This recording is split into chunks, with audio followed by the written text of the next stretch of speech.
যে জিনিসটা কোরআন হাদিসে যত বেশি গুরুত্বপূর্ণ হবে, শয়তান সেটা আমাদেরকে তত বেশি ভুলিয়ে রাখবে।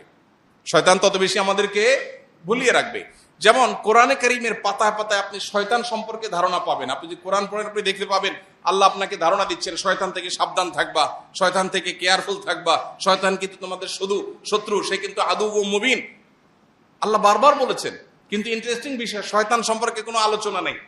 শয়তান বিষয়টা এখন আমাদের কাছে অনেকটা বায়বীয় বিষয়ে পরিণত হয়ে গেছে। আজ থেকে 10, 20, 30 বছর পরের যে প্রজন্ম আসবে, আল্লাহ না করুন এমন না হয় যে তখনকার প্রজন্মের কাছে শয়তান বলতে জাস্ট একটা কাল্পনিক বিষয়, এটা অবাস্তব বিষয়, এরকম ধারণা না হয়। এখন যেরকম আমাদের অনেক মুসলিম ভাই বোন আছেন যারা বলে, আমার কাছে অনেক অনেক ধরনের মানুষজন আসে।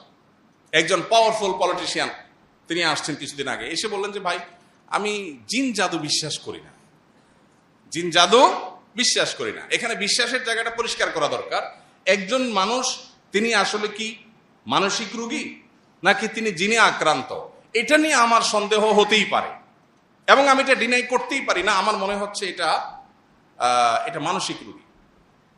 আপনি যতই বলেন না এটা জিনে ধরা রোগী, আমি এটা ডিনাই করতেই পারি, কোনো অসুবিধা নেই, কারণ এটা আসলে কি সেটা ডায়াগনোসিস তো নিশ্চিতভাবে হয় নাই। সো এটা অস্বীকার করলে কিছু হবে না। কিন্তু যদি আপনি বলেন জিন বলতে কিছু নাই, আপনি যদি বলেন যে ব্ল্যাক ম্যাজিকের কোনো ক্রিয়া নাই, ব্ল্যাক ম্যাজিক বলতে কিছু নাই, তাহলে আপনার ঈমান নিয়ে প্রশ্ন উঠবে। বিকজ কোরআনে আল্লাহ তাআলা এগুলোর অস্তিত্ব আছে বলেছেন, আপনি সেটাকে অস্বীকার করেছেন। এখন যেটা হয়েছে সমস্যা, সেটা হলো